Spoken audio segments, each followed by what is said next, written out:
Hi, everybody.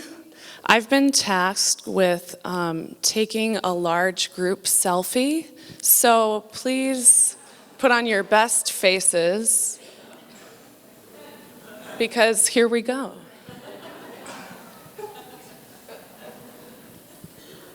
Oh, yeah. Look at that good-looking crowd. Okay, that's done.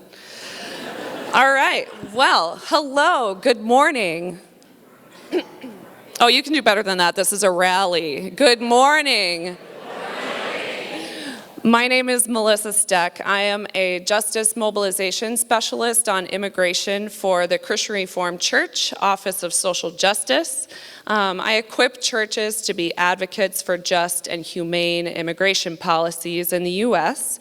Because of the church's call to seek justice and to welcome the stranger.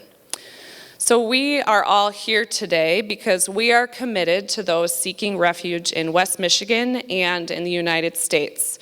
And because these pathways for seeking refuge in the U.S. are being rapidly eliminated.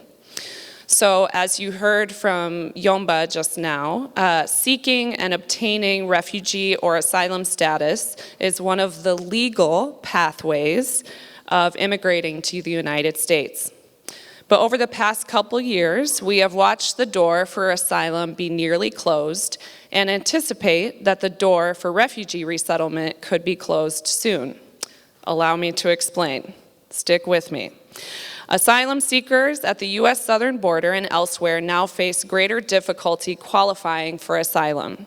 Due to new rules put forth by the Trump administration, asylum seekers are limited to fewer locations where they can actually request asylum. They face extremely long wait times for their asylum interviews and are being forced to wait in Mexico, which places them back in very dangerous situations. Many asylum seekers now face deportation even prior to getting a chance to practice their legal right to request asylum. And the administration's newest rule all but eliminates access to asylum by requiring immigrants to first apply for asylum in a through country, which they've come through on their way to the U.S. Additionally, just this week, the Department of Homeland Security unveiled its plans to end an agreement that protects immigrant families and children from prolonged detention, which means asylum-seeking families and children could be jailed indefinitely at our southern border. Not only are some of these changes to asylum illegal, but they are a cruel and extreme departure from our country's commitment to offering refuge for those fleeing violence and persecution. Refugee resettlement in the U.S. is also at stake.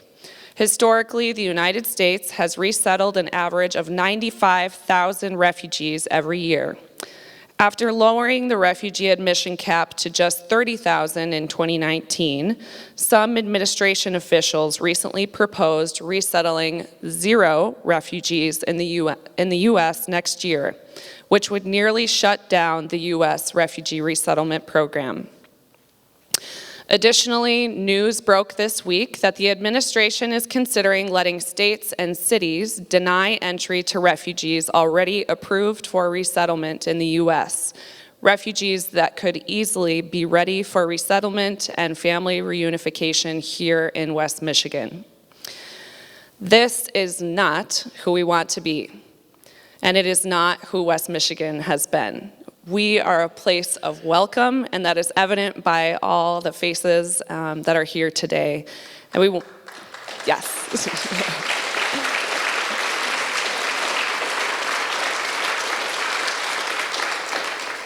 We are a place of welcome, and we want to continue to be a place of welcome.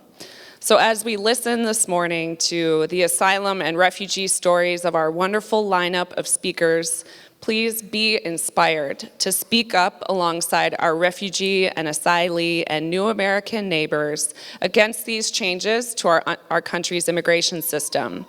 The President and Congress need to know that we expect them to keep our country a place of welcome for those seeking safety in West Michigan, at the southern border, and across the country. Thank you.